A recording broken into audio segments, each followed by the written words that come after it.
G'day, Ziggy here, and welcome to today's podcast and the episode. We're talking all things estate planning today. Now, when it comes to estate planning and wills and powers of attorney, I'm reminded about, in the movies when someone passes away or they die and then there's a video that comes up and says, if you're watching this video, I have died and I've got some instructions for you. Please be careful. Those type of ones. So just imagine I've passed away and this video you're watching it, you're crying, Ziggy's gone. Some people saying, who cares? But let's say you are watching it. Someone then needs to deal with my assets. Now, I don't have too many, right? I mean, I don't think that I do. But but what if I did and all of a sudden they've got to deal with my assets? Have I left instructions or am I going to let the government deal with my assets? I ain't leaving the government deal with my assets. I want to deal with my assets. So we're going to talk about how to do that, but also if I was incapacitated, which basically means if I'm involved in an accident, I have a stroke or whatever the case, all awful things. But if I couldn't make decisions on my behalf, who then steps in? Now, I'm hoping Katina would, but would she turn off the machine? Would she go and find some young buck that she would hook up with? No, I know, Katina, she wouldn't. But all these things need to be covered, which we're doing on today's show. We've got 3P Legal Director, Mr. Peter North. It's going to be a great one, so sit back and enjoy. Peter North, welcome to the podcast. Ziggy, great to be here. Good to see you, mate. Yeah, Good to have you on. Yeah. And have a chat. Happy to be here. Good. All right, so today we're talking all things legal, and we know that the whole legal advice area is a bit like financial planning, right? We have to be very careful about what we say and how we say it. So we can either blow it out of the water and just say anything and then deal with the consequences, or we're going to be very careful. So we'll be very careful. The standard legal answer is it depends. It depends. So, yep. And we might get a few of those today. And on the other side, it said, I have no recollection, Your Honour. I plead the fifth. Yeah, okay. All right. So what I wanted to do was, so when it comes to, let's first cover your involvement in 3P, because you're now 3P Legal Director. We're business partners effectively, and so you now have developed a team in the legal practice of 3P, which is amazing. Like, it's growing quickly. There's great work that's being done. I can see, we're all in the same office, so you can see that you guys have, in the same way that we're all working, right, is that you guys have fun, we're having fun. There's times where you're pulling your hair out. There's times when you're on the phone trying to get stuff done. I know there's deadlines in terms of deals and arrangements and contracts and all that sort of thing. But just tell us sort of let's go back just for a few minutes, just in terms of how did you come, and I know that we had already met before you joined 3P, but why did you come along 3P to set up the legal practice when I know that you would have had plenty of previous opportunities as well? Yeah, so we had obviously met a long time before at the time that you were setting up 3P Corporation. And you had done the trademark. We did do our trademark, yes. Your trademarks. So my previous firm I had been working at for a long time. I'd started my career there basically, and I had always had it in mind that eventually I would sort of start my own thing.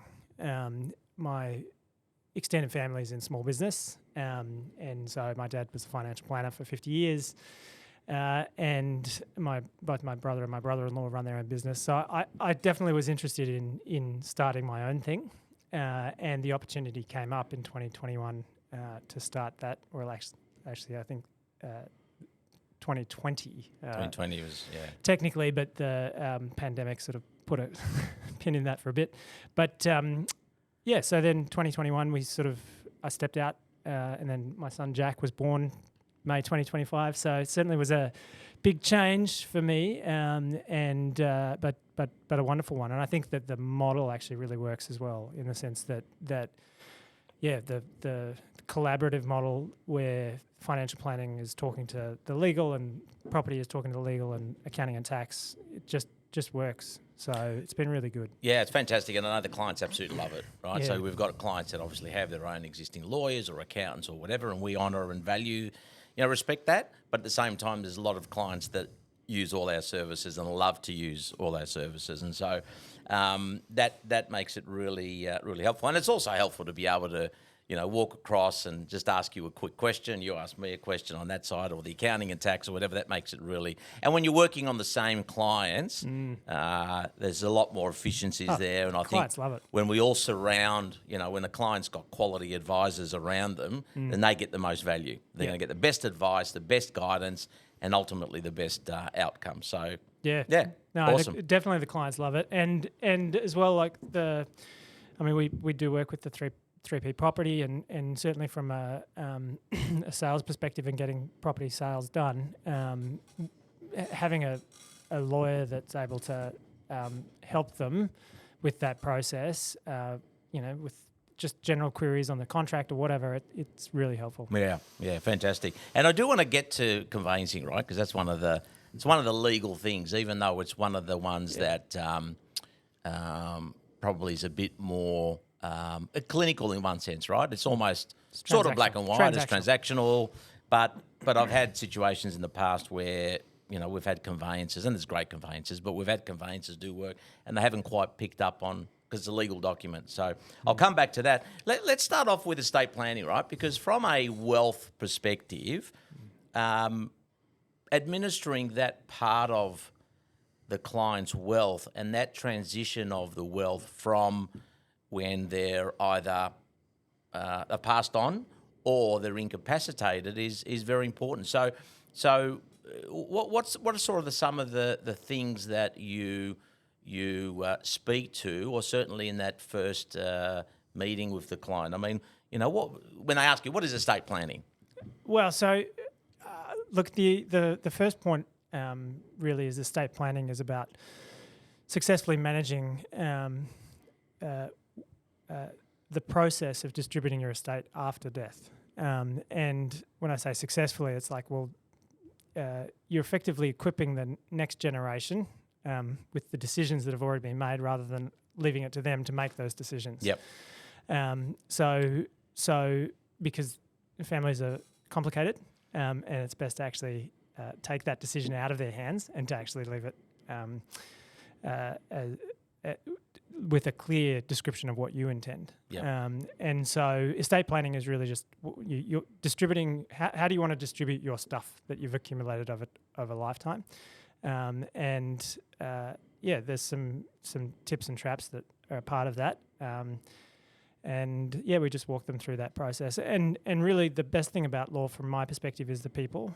And that's why I was attracted to 3P, the people, passion, profit. That's right. Passion, people, prosper. Passion, people, prosper. We hope there's profit in there too.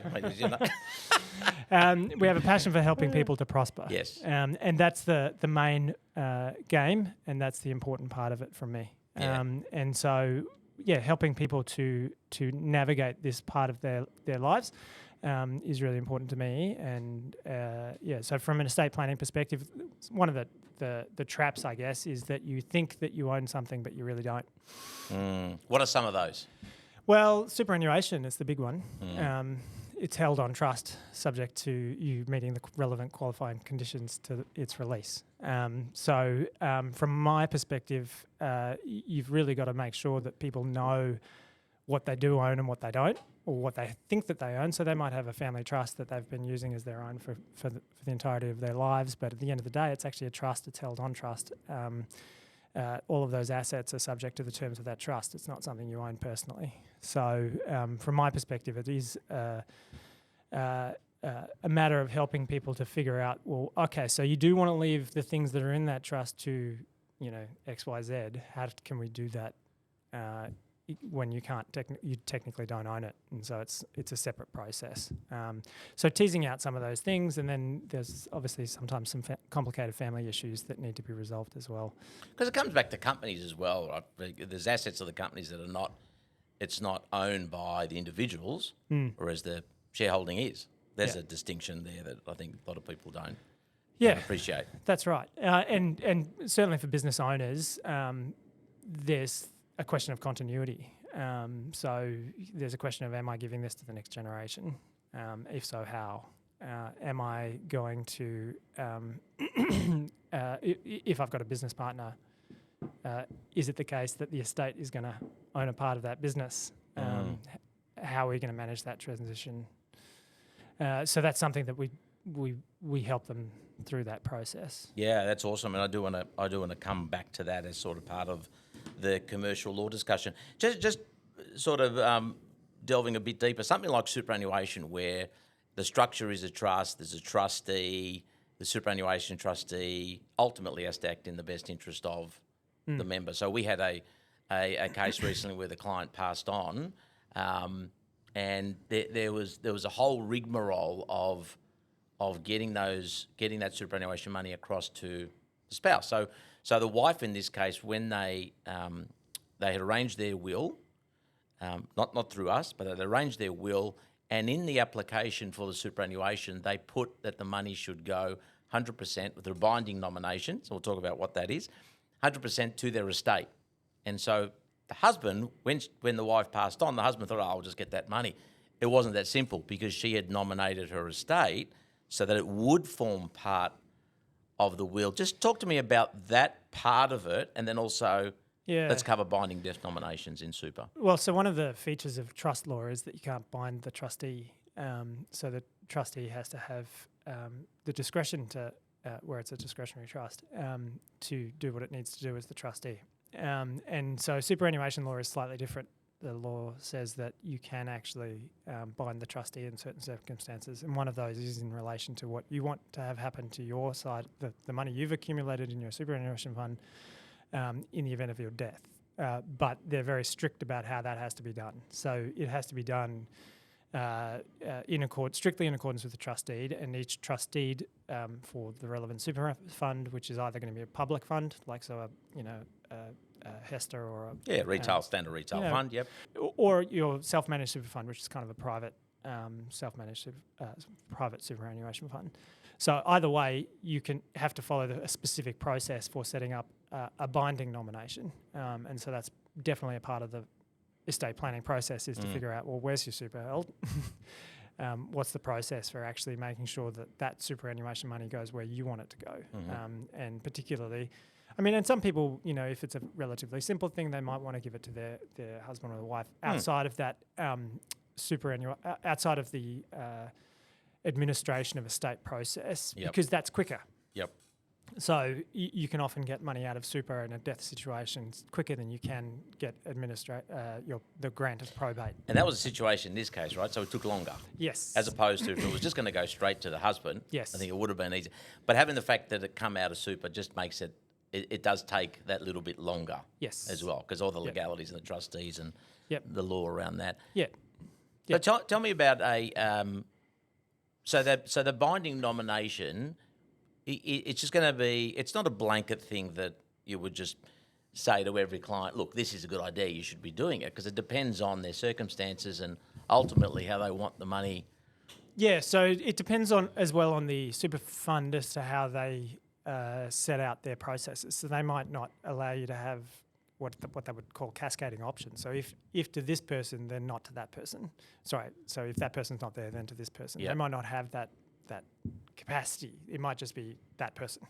So you might be limited in your capacity to actually say who you want it to go to, whereas the will itself might say, I want 10% to go to charity, I want 90% to go to my adult children, and that's it. And if they want to slot in a percentage there to the Ziggy Superannuation Fund, by all means, it's always welcome, and it welcomes any funds. Yeah, so that is a throwing him off. It's definitely a feature of the planning, is to actually say, well, what is possible at the binding death benefit? Because a substantial portion of people's assets are in superannuation. Superannuation, yeah. So it's not a small thing, and particularly with the self-managed super funds. The discretion that's left to the remaining trustee potentially is quite broad, and you really do need to give consideration to how much you trust them. The other thing that's an interesting one over the years is where siblings have purchased property when they've been single and young, and they both get married, they both have kids and have their families, and it's in joint names.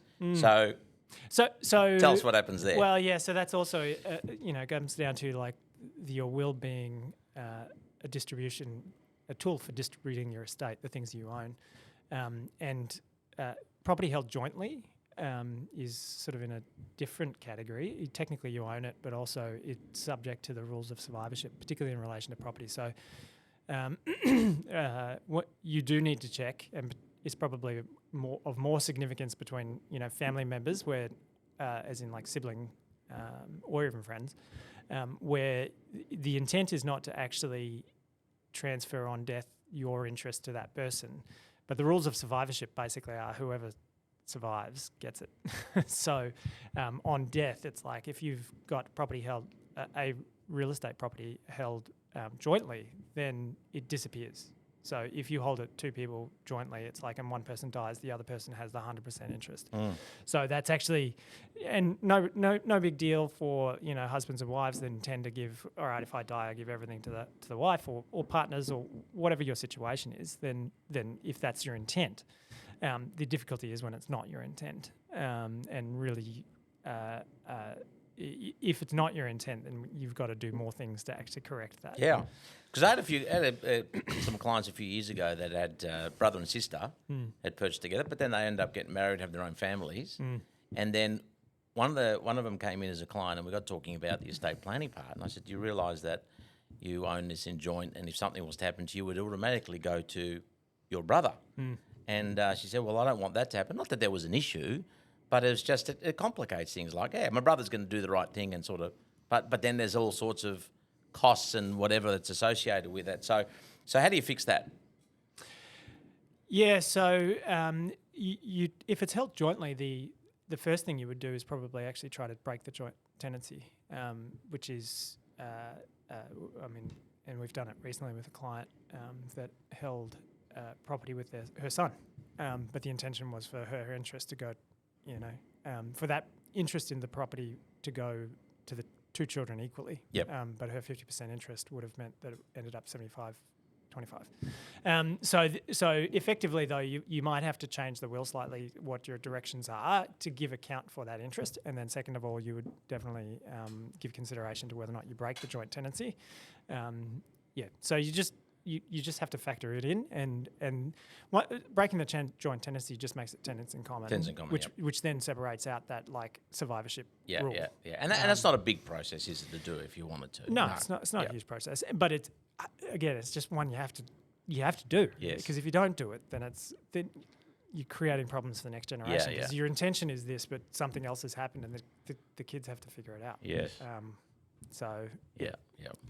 What the best thing I think about my job is actually trying to help people to avoid future problems or disputes. Yes.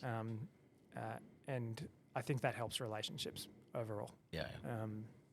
Because there's enough work around to do that, rather than sort of relying on the work that's going to come to you as a result of the dispute. There's enough going on. Definitely our focus is on proactive, preemptive work that will make your life easier. Yeah, absolutely. All right, just sort of starting to finalise on the estate planning. When I speak to clients, say, okay, how are you going with all your estate planning? And they go, oh, yeah, look, I've got a will in place. They're missing something.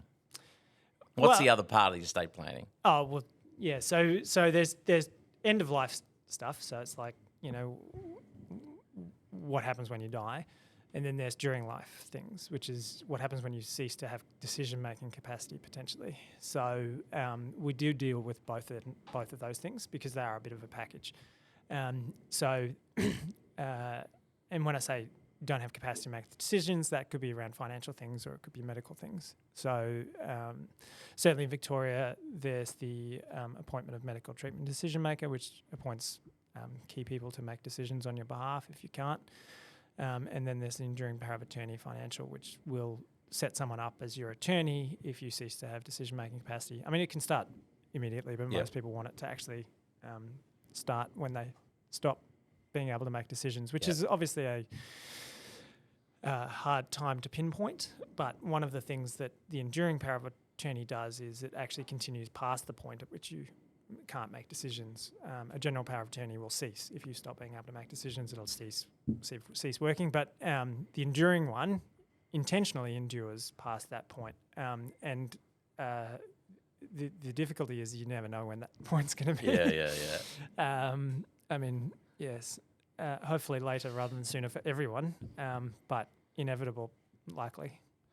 Yeah, the patient was fine yesterday and all of a sudden they're Yeah. incapacitated. Yeah, and obviously someone must have incapacitated. And you can't make these things once you lose capacity. So you, Yep. again, in that context, you would have to apply to VCAT to get an appointment to make decisions for that person. And I think that's an important note to finish on. Is that all this? What this does is it puts things in place before these events to happen, which is not an easy thing to talk about with clients. I mean, I'm starting to cover this stuff when we're talking about their wealth and transitioning and that, and it's not an easy thing to talk about. So I'm interested in your experience about talking about it. But this avoids problems afterwards. Now there is a legal framework to cater or to deal with these things if they haven't been put in place, but it's not a path you really want to go down, do you? No. There's obviously backstops for most of these things. Like, so if there's no will, you can go through the process of intestacy, which is where the state basically decides where your money's going to go. Yep. And Again, Ziggy Superannuation Fund. Come on, state. It's not in the legislation. Oh no, Sorry. it's not legislation. But and then same with if you do miss that window, there's a process as well for appointing someone that can make decisions on someone else's behalf. Cool. And typically they'll end up being the same people that you would have wanted, but in that context, there might be differing opinions as to who is the person that person wanted. Have people ever said to you, it's not a topic I like talking about? It is. Yeah, no, 100%. Yeah. People do struggle with it, but again, I think that the point is that you are doing it for the next generation. You are making life easier for them. If you actively consider it and make proper plans, then you're making their lives easier. What's just come to mind now is the executor, right? Yeah. I think that, and you probably found this, people due to family, different structures of families or whatever the case, then people are finding it a bit more difficult to appoint an executor who they're going to trust, they're going to completely da-da-da-da-da. And so, as many times where I've been asked to be the executor. Yeah. And that puts me in a difficult position as well as the advisor, because it means that, our association would probably tell you that you should be saying no. Right? It's not a hard and fast, but maybe you should be saying no. And so that's a hard one. But is that an issue? Yeah, so you should be appointing people that you know and trust.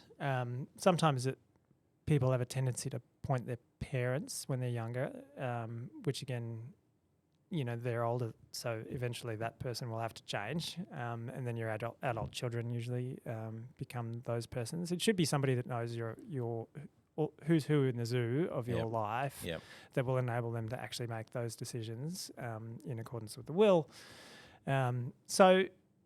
It's definitely it is one of the harder parts of it, but most people have a bit of an understanding as to who has their best interests at heart. I do think it's interesting that the enduring power of attorney financial is different from the appointment of medical treatment decision maker. Often those people appointed in those positions are the same, but I think the intention was to make sure that the person that controls the money is not the same person that pulls the plug. Yeah. So, but people do generally speaking to pull the plug, Ziggy Superannuation Fund. So I can do both. Yeah, so it is, but look, at the end of the day, you just death comes to us all. So it is whether or not we want to consider it or not. It is something to consider. And I've had some clients over the years. Well, who cares? I'll be gone. Well, yeah, I don't know that that's the best attitude either. Okay, so have you seen any mistakes or sort of what have been some of the real problems that have been created as a result of not having things in place? Like, what's some of the almost say, or even if you can't think of one, sort of what's a scenario? If I don't have anything in place, then how does it all play out potentially? What are some of the, or even tips and traps? What could happen? Yeah, so in the estate planning area. Planning, yeah. So look, at the end of the day, the families are complicated. So if your intentions are to give everything to everyone equally, then that can be thwarted by property held in trusts, not dealing with the superannuation properly, that will end up in problematic territory. As well, there are sometimes good reasons to give more to some children than others, or to some people outside the family group. Those gifts may be subject to someone having a different idea about that. So there is provisions under the Administration Probate Act for people that the will maker had a moral obligation to make a claim for further compensation under the will for maintenance. So usually in circumstances where that person has a need and the will maker hasn't provided for that need. So certainly I think that, one of the things that sometimes people struggle to understand is that the court might come in over the top and say something different to what your intentions are. Yeah. And so I think that it's a matter of working through those issues before they become issues. Yep. But certainly, yes, the fact is that there are class action lawyers out there that literally are pursuing claims like this on a no-win, no-fee basis. Yeah, so if there's potential for an issue, you should get proper advice. Yeah. Look, it's like with anything. Our advice, 3P, whether it's on the accounting and tax, financial planning, legal, property or finance, whatever, is about sort of get these things in place as early as possible, as good as possible. You're minimising the risk and things going wrong. So I think that's the message for sure. Okay, all right, very good. Changing gears a bit, we're now coming to property, right? And it's something that's it's a big thing for Australians, right? Because we love property, we deal with property. Property's huge in Australia, been huge for many years, and slowly I think becoming a bit more like other parts of the world where it's, we're talking about affordability, it's becoming unaffordable, and a lot of places there are many people that still rent and unable to purchase. But here in Australia, we're still, thankfully, there's still some we're still able to some degree. But so when it does happen in terms of the conveyancing aspect, right? Because it's one of those things where there's a lot of money that gets transferred. There are a lot of moving parts because you've got the financier needs to communicate with lawyers on both sides really to make sure that, hey, you guys ready? We got all the paperwork ready. And some financiers and some groups are not as collaborative as others. So there's been situations over the years where it was due to settle today at 10 a.m. and it doesn't settle because there's one form that the other side did not provide. Remember, it's the other side always, right? It's not our side; it's the other side. But let's just talk about that at its basic core. What is that transaction? What is conveyancing? Yeah, so conveyancing is a subset of property law, which is really particular to the conveyance of the land. So the transfer of the land from one owner to another. So, and we do a lot of work with 3P Property to prepare contracts of sale for potential vendors. And so the process itself is, if you think about people's interactions with the law, wills and conveyancing are kind of the first touch points, really, potentially for them at any point. And hopefully so if they're not going to get involved in disputes. Or if they're in business, they'll definitely be a part of it, need advice at some point. But so it's not lost on us that this is often the most significant purchase or sale for them or transaction that they'll have undertaken. How many properties do people buy in their lifetimes? With stamp duty this high, perhaps not that many. Yeah. So certainly our approach is to actually have a very open, call us anytime, ask any question process, which because some buyers are nervous, some are, old hands, but we help them whichever way they are, and meet them wherever they are for that for that journey. But yes, obviously we've got to deal with the lenders, the discharging mortgagees, the real estate agents, the conveyancers for the other side, the purchasers, the pest inspections, the building inspections. We are in that process. We are the sort of focus point for getting everything done in time outside the movers, I think. I've been an accountant and handing over the keys. Yeah, I've been an accountant and financial planner now for 34 years, and I realised early on very quickly to tell clients that when they're purchasing a property or selling for that matter, be prepared for it to go wrong. Be prepared for delays, be prepared for mistakes, be prepared, and that way they won't be as disappointed as they would be if they're expecting it all to follow through. Because most of us do, right? Most of us expect that, hey, financiers are going to arrange the paperwork. I've signed the documentation, so the funding should be there. The discharge, the other guys should be. Well, we expect it, but it doesn't. It doesn't always happen. So we've had a pretty good run in terms of getting things settled when they're supposed to settle.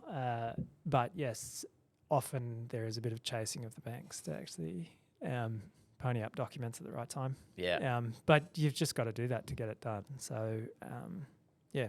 But I mean, one of the things that might actually, just with from our experience in terms of transfers where banks have been involved that have gone slightly awry but have been solved, it's usually to do with a partial discharge where it's like actually that property was securing another loan as well, and I had to refinance that other loan as well. Yeah. So someone didn't pick up on it. Well, it's just that you know they weren't aware that it was securing more things, and the bank didn't let them know, and the processes are different if it's a partial discharge as opposed to a full discharge of a loan. So all correctable. It just is a matter of finding out earlier rather than later.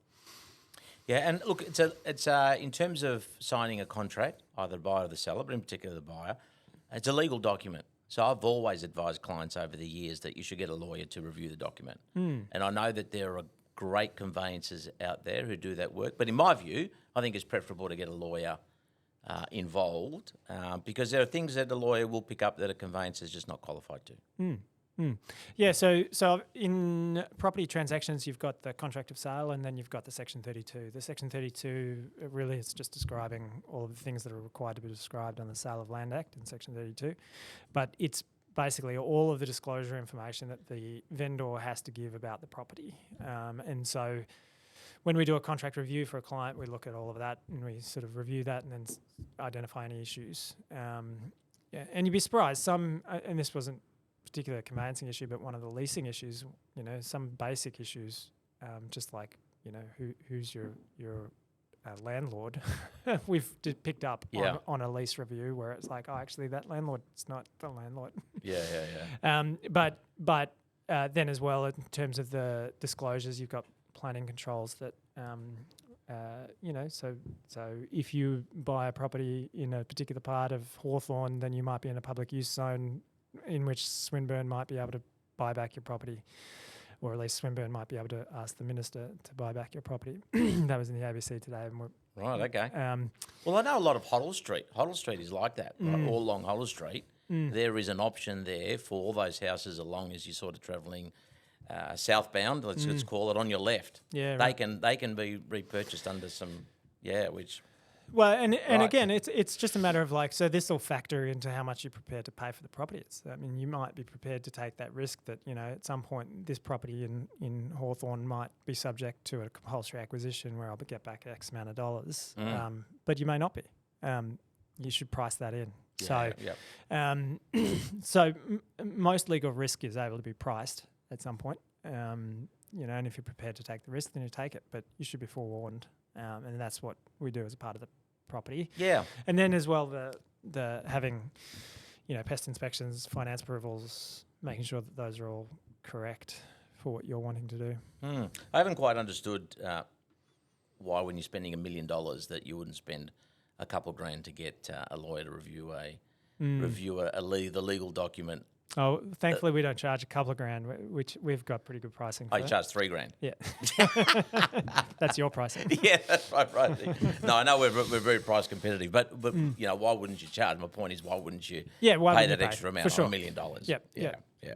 Okay, all right. We need to wrap it up, but it's been great having you on. We at some point, I'm sure I'd love to get you back to sort of expand on some of these, particularly maybe the property part. And I think next thing we want to chat about, we have you on, is get some commercial law happening. So I want to talk through, when people are in business together, we talk through what succession planning looks like in terms of, if something was to happen, you mentioned that before, shareholder agreements. So I want to have a chat about that, and then also sort of touch on, some of the mistakes you've seen or things you can avoid, tips and traps, as we always say, and maybe even cover some merger and acquisitions. But thanks for coming on today. Appreciate it. It's good to have you on board. No problem. There you go, everybody. Cheers, Siggy. Peter North, 3P Legal Director. The lawyers are in the house. All right, I hope you enjoyed that. That was all things, as we said, estate planning and all some of the legal stuff, which is very important. So make sure you get onto it. Reach out if you need anything. We're here at 3P to help you out. So we'll catch you next time on the next podcast.